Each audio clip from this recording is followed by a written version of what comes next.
Welcome everybody to Global Sports. This is on Formula One Fanatics. We're in Imola in the Grand Prix where today we'll have the race. Right now in P1 is Verstappen. Okay, so Verstappen. Everybody's talking about how Verstappen had a fantastic qualifying. He did, and I think it's fantastic because he's been struggling and he had a lot of psychological intensity and drove on the edge and won. But he only beat Piastri for pole by point. I think it was 0.07, right? Bielden. Yeah. Yeah, So it's very close. And whether or not trust me, I'm a fan of Verstappen, but sorry, Bielden, I also had to ask you, how are you doing in Abuja? How's everything? Yeah. Yeah. fine. So what I want to say is that people need to see that I think there's a lot of people who are rooting for Verstappen and Red Bull. I am too. But I think that it's very clear that the gap is closing. Ferrari was doing well in free practices, ensuring that they have great race pace. McLaren has great one lap. And it seems like what saved Red Bull yesterday was Verstappen, who I think is the greatest driver right now. But the question is he good enough to beat these guys just off of driving? And he's also having some struggles with sector 3 and 4. What are your thoughts, Biodun? Yeah. I just want to say this. I said I was going to do this. I'm never going to doubt Max. Oh, yeah, I agree. And I agree with you very quickly. He drove well, but here's the question. Should we doubt the car? But continue. Give me your thoughts. Yeah. I think it was an interesting qualifying session. Yeah. Struggled in free practice was the under radio during free practice that the car was understeering. He was also complaining about several issues for that thing. But I think what happened with Red Bull was that the engineers of the Red Bull were able to get the synchronization and the balance of the car. Yeah, and I think they did that. They did that because this is part of what Verstappen is. He does simulation times. He does everything. He was complaining throughout free practices, and he was very irritable. And I think that's the type of feedback you give. And I know your favorite driver is Hamilton, but I keep saying maybe Hamilton is not aggressive enough and doesn't do enough as much homework. We all know Hamilton is the fastest driver in the world, and him and Verstappen are probably the best drivers. Alonso's not the best driver, but Alonso has great racecraft. What are your thoughts? I'll get back to you, and I'll get back to my thought. What are your thoughts? Yeah. I think I agree. Yeah, Hamilton has. I think this uncertainty is an issue because you tend to see these drivers that do not have security in terms of their place for next season are currently underperforming, except Carlos. Yeah. Period. This kind of affect them psychologically and mentally also in a way. Yeah. And I agree with you. And I think as much as we like Verstappen, I think that when races are close, when he was younger, he starts to make mistakes when it's very close. And he's a great driver, and he's still, like you said, never doubt him. But sort of like with Hamilton, when you're not winning, Hamilton kind of gives up. When Verstappen is not having his way, he sometimes make mistakes, like in Miami where he hit the cone, and he went into the gravel several times. And also, did you notice he actually went over the lines during that last lap? They didn't suspend him on that. He was driving he was going very, very much off the line, but they didn't give him a penalty for that. Did you notice that? Yeah. He was cutting his lines to a point where he was getting to a zone where you kind of like if you go off the track, you can get suspended, or not suspended, but penalties. What do you think? Hello, can you hear me? Yeah, I can hear you. I think I lost. Yeah, what I was saying is that Verstappen also, like Hamilton, he's the opposite. Where Hamilton gives up when he's losing or he doesn't have a good car, Verstappen gets nervous and becomes frustrated when people challenge him. But what I was saying is that if you look at that last qualifying lap, I saw it. Verstappen was actually going off the track. He was cutting his lines, and he could have been given a penalty for that. That shows you how hard he had to. Did you notice it? Yeah.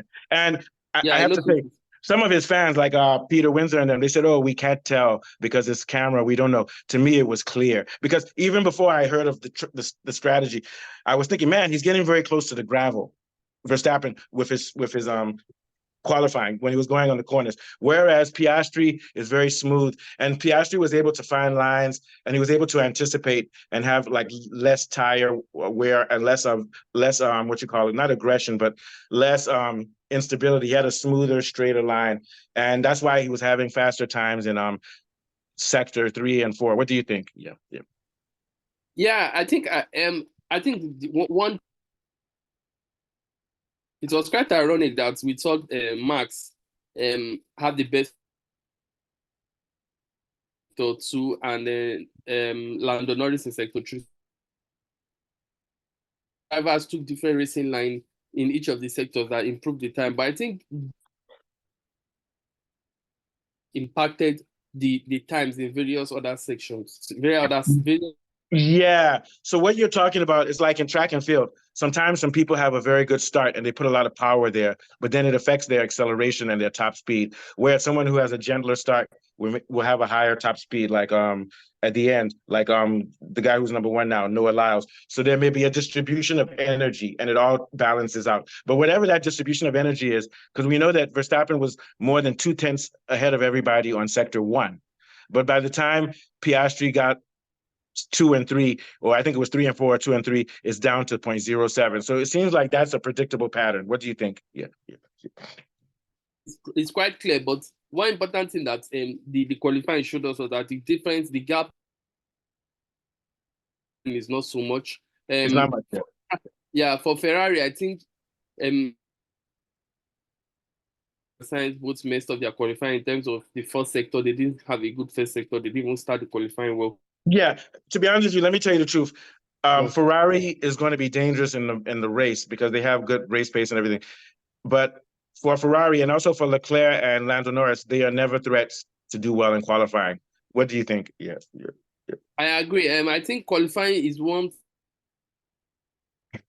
that you need to get right. I need to manage the pressure and deliver an exact expert's one lap strategy. And you tend to see that's the difference that distinct Max from every other driver on the track. Someone said it, and this is true, whether people want to admit it or not. Max got a tow. Who did he get a tow from? Was it from somebody gave him a tow?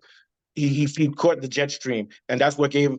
They're saying that might have been why he had a fast. But even if he got the tow, he did it deliberately because he's a driver and he understands strategy. So what I'm saying is that Max is going to fight. And I think he can win this race because he's going to fight, but there's going to be push. And now McLaren will have him on the undercut and what do they call it? The undercut and they're going to use that strategy. Yeah. And but that's because they qualified second and third.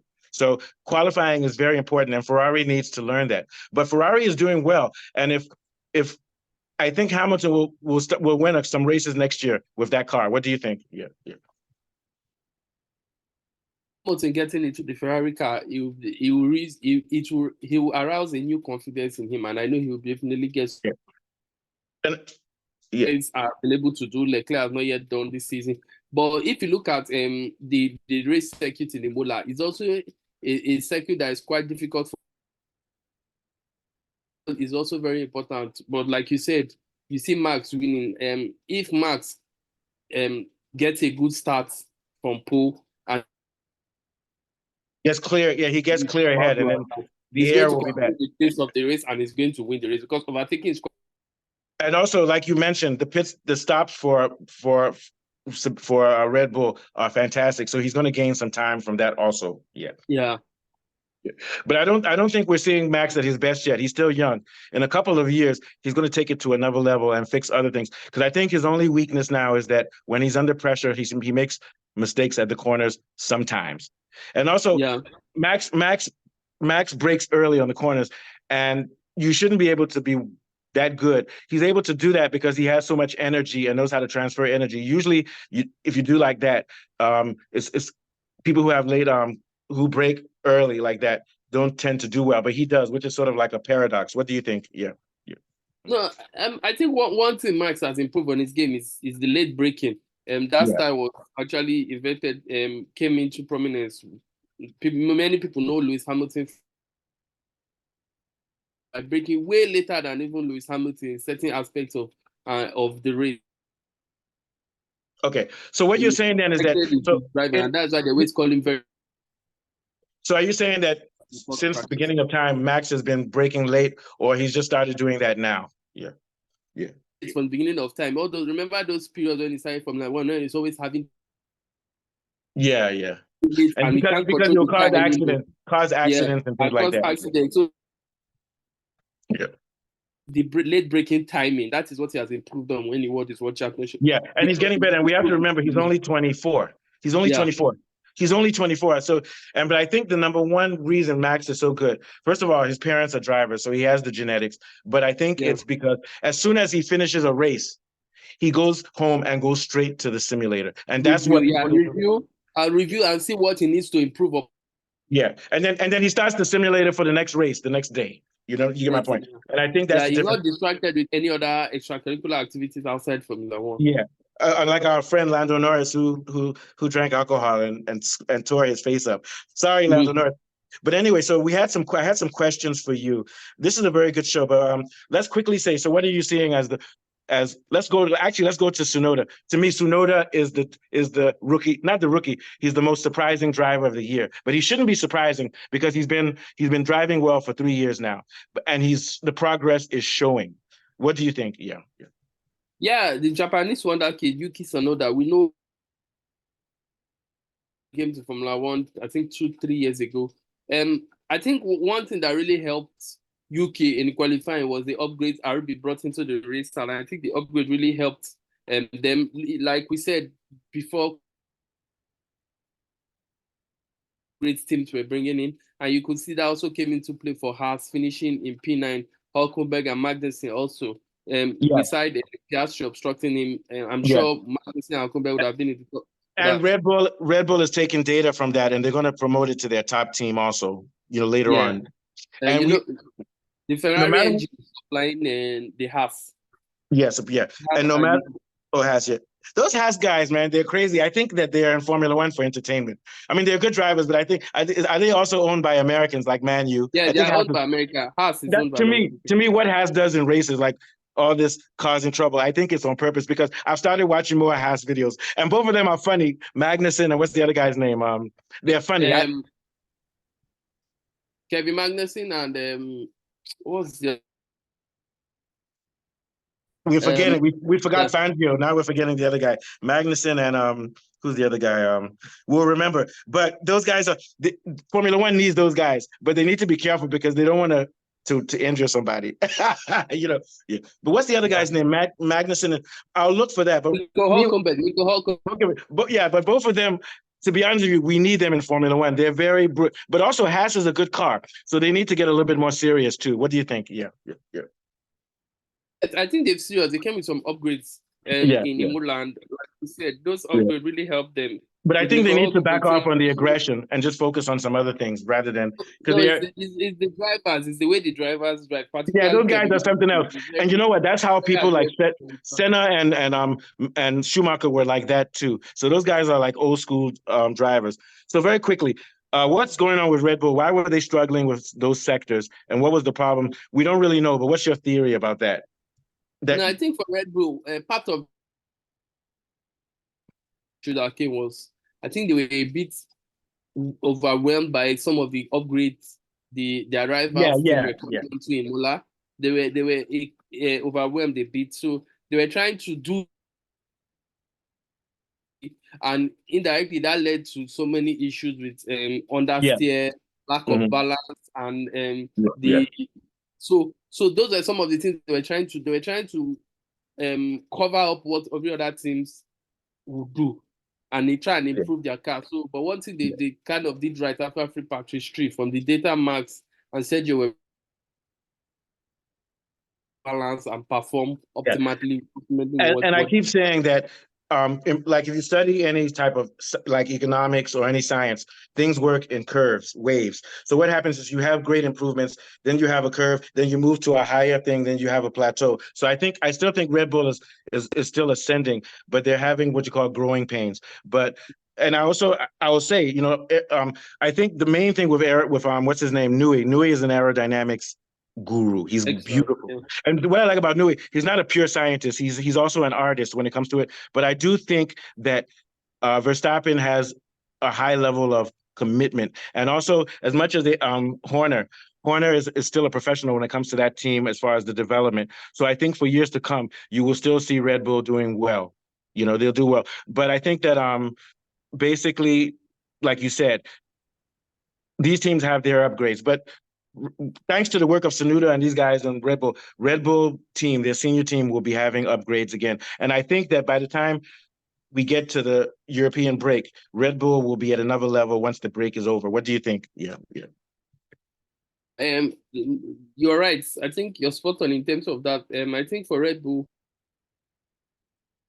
the progress of Red Bull now is under new living. I think what they do going forward, but there's no doubt that they have a solid car for now. Yeah. It's just the improvement that may suffer a little bit ahead. So let me ask you a controversial question. Well, not controversial. Do you think, I don't want to disrespect Checo. Checo's good. Do you think that he's in danger of losing his position to Tsunoda? I don't think so, but I think Tsunoda will eventually be driving for Red Bull, probably as a number 2 to someone, either to Verstappen or to somebody else. Because I don't think, for some reason, this is still a European sport. They don't have trust in the young guy, but I think he's good. Can you speak to Tsunoda? Then we'll probably head out very soon. Yeah. Honestly, in my personal opinion, I think one of those fans rooting for Checo moving to a very good team in Force India back then, and how aggressive Sergio Perez. Yeah. I felt he was emasculated by Max Verstappen. Yeah, and it's not fair because Checo drives well. And because of Checo, because of him, Verstappen won that first title because he did some things to stop other people. So I think he got tired of it and says, forget it. Because it's affecting him. He's not qualifying as well as he used to. And maybe that's because he has some resentment. And I don't blame him. Yeah. So that's kind of affecting his performance. And if you look at when Mercedes were dominant, once Lewis was P1, you tend to see that, or Nico Rosberg were P1, you see the other one in P2. And that's the dream Red Bull had in terms of Max getting P1, Checo getting. Yeah, but Checo was doing well. He's been doing well. Even earlier this year, he was doing well. But my thing is, you have to respect the guy. You can't just, because McLaren has good balance between their teammates. I keep saying it. Both of them work together as a team. Yeah. Even the Haas guys don't argue with each other. This is a team thing. Between Red Bull, Max is not a team player. Max wants to be Max. Yeah, but then it's going to be more difficult. It's like Tupac. Remember that song, Tupac, Me Against the World? Me Against the World. No. Even unless you're Schumacher, the only driver that I've seen that can totally dominate his team is Schumacher. And let me say something about Schumacher. Someone said that if Hamilton goes to Ferrari, he should bring his team. No, Hamilton is also a singular driver by himself. Schumacher built Ferrari because Schumacher himself is a mechanic, if you know what I'm trying to say. He understands cars because Schumacher used to build his own kart. And he didn't start driving Formula One until he was 20. He was just driving small karts in a small town in Germany. Yeah. So what I'm saying is that Max needs to learn, man. I know he's good, but he can still win, but it's going to be more draining on him if there's no team. And I think Checo was willing to play number 2, so long as you don't disrespect him. Continue. Yeah. That's coming in very asset, and the morale of Checo is down. You see Checo underperforming, and the seat is also coming into question. And Yuki now performing well. We know Yuki is a very aggressive. Yeah. But you know what happens if Tsunoda goes to Red Bull and drives with Verstappen, there's going to be problems between those two because they're both aggressive. Yuki does not yield. Yuki is one driver that does not yield. Yeah. I hate to use anime. He reminds me of Nagoto or whatever that guy's name is. Those Japanese anime boys. They're loud. I love those guys, man. Japanese are very strict to his loyalty and they're very disciplined. So you also, I have to say something about that guy. He speaks English better than English speakers. He's brilliant. He's brilliant. And I think Checo needs to up his game. If not, his seat should be taken. Yeah, he needs to. What Checo needs to do is up his game. Yeah. Or except he's getting offers from other teams to move. Maybe that's why his spirit is no more in Red Bull. Maybe those conversations are ongoing. To me, he's the best. He came 6th or 7th. That means he's a top 5 car driver because he's not coming 9th or 10th. He's coming. He can be. I think Tsunoda deserves to drive for one of the top 5. So very quickly, what's going on with Aston Martin? I think Aston Martin is a 1-lap team. They're good over 1 lap. That's about it. Yeah. prior to qualify free practice, we said they were coming in with a lot of upgrades and they were expecting an improvement.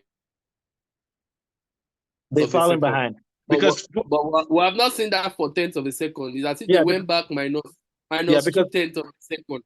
4 weeks. Yeah, sorry, go ahead. Sorry, yeah. Their projections that they were bringing in the upgrades and into, they've not been able to get the balance. They've not been able to get the oversteering and understeering. Yeah, so let's say something. So we all know that Alonso is one of the best all-round Formula One guys, but we know that Hamilton and Verstappen are probably better drivers. That doesn't mean they're better all-around. The way Alonso works is that he has good craft and other things, but I doubt that he's able to give enough feedback for improvement for the team. What do you think? Yeah. No, I one thing with Fernando, he does not believe in Aston Martin, and that is one fact about him. But I think it's just the issues. For instance, they were outperforming Mercedes. Yeah, they were outperforming, and I still think they'll beat Mercedes. But at some point, they were challenging McLaren. At some point, but McLaren has moved far ahead. So let's end with Piastri. Second year. Now, Piastri, how long has he been in Formula One? I know this is his second year as being second year. Very good driver, and he's the opposite of Verstappen. He's smooth. He distributes weight on his tires. Verstappen uses the front tires, and when the front tires are about to run out, he now controls the car and moves it. So Verstappen is like Lewis Hamilton. They push the car and they make it do what they want to do. But Piastri is very smooth. And I think that with Piastri and Verstappen, you're seeing polar opposites. What do you think? Yeah. I think so. I think he's a wonderful talent, and I think McLaren is not battle for Lando. At some point, he even run for his money in terms of also out qualifying him, which we saw yesterday. Yeah. I actually think that he's a better qualifier than same thing with Sainz. I think Sainz and Piastri are better at qualifying one lap, but I think Leclerc and Lando Norris are better for the long race. They have racecraft. Everything, strategy, everything and stuff. This is a great time to be in Formula One. And I still think that Verstappen, I don't know if he'll win today. I think he will, but I think it's close. And I think he'll win this season. But I think this season has been saved because early in the year, it was getting boring. So your last thoughts, Biodun. Yeah. Yeah, I think you're spot on. It's just, I know there might the fact that virtual safety car can come into play. Yeah, I think it's going to be a smooth weather. Strategy will come into play, but I think and the McLarens and the Ferrari is where there might be some crashes and the safety car comes into play, and that can lead to some benefits in gain in terms of tire strategy. Yeah, because let's remember also that the only reason Verstappen lost was because so many things happened in the last race. The Haas people were doing some rubbish. Like Kunle likes to say, that Haas guys did rubbish. Then the safety car and accident. So it was like a perfect storm, but it still showed the fact that things are slowing down. So I predict that Verstappen will probably win by 7 seconds or so. Yeah, that's what I think. What do you think? I'm not going to bet against Max Verstappen ever again. No, yeah. And this is the most important thing. And this is why Verstappen, we have to remember Verstappen, because people talk trash about Verstappen. This guy started Formula One at 17 years old. Even before he started Formula One, they were already predicting he was going to be the best. And my argument is that because he has very good work ethic. That's the reason he's number one in the world. And also, he's obsessive. Kind of like, I say, I wake up at 3 a.m. Verstappen is so afraid of losing. That's why he becomes violent when you challenge him. And I think he needs to learn how to temper that down, because he almost injured some people his first couple of years. But I think that Verstappen, he's passionate about Formula One. So no matter what, he's going to be at the top or very close to the top. I think he's going to have a great career. Also, I don't think he's going to win 7 or 8, but I don't think he wants to. I think a lot of people say eventually he'll go to motocross or something else. So once again, we're going around in loops. Your last thoughts, Biodun, before we get ready for the big race. I think for the race, I said the race. I think the McLarens will come good in the race, subject to maybe strategy or definitely secure the P2 or P3 position. But I think initially I predicted that the top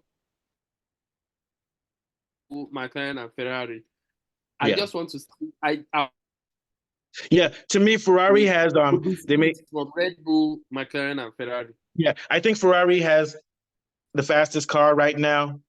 for just maybe. But I think Red Bull still has the best balance and aerodynamics. But I think that McLaren is getting dangerous. But I think Ferrari is not ready yet until they learn how to solve their issues with qualifying and the teammates learn to work better together. I think so. So thank you, Bjorn. I want to enjoy it. I want to say very thank you for getting up because I know you wanted to get ready for the race. So we'll be back next week. Where are we going to be in next week? I think there's a race next weekend or so, but we'll be back. Well, actually, we'll be back tomorrow probably to talk about the race, God willing. So have a good day, Bjorn, and enjoy yourself. Thank you very much. All right, cheers. Good night.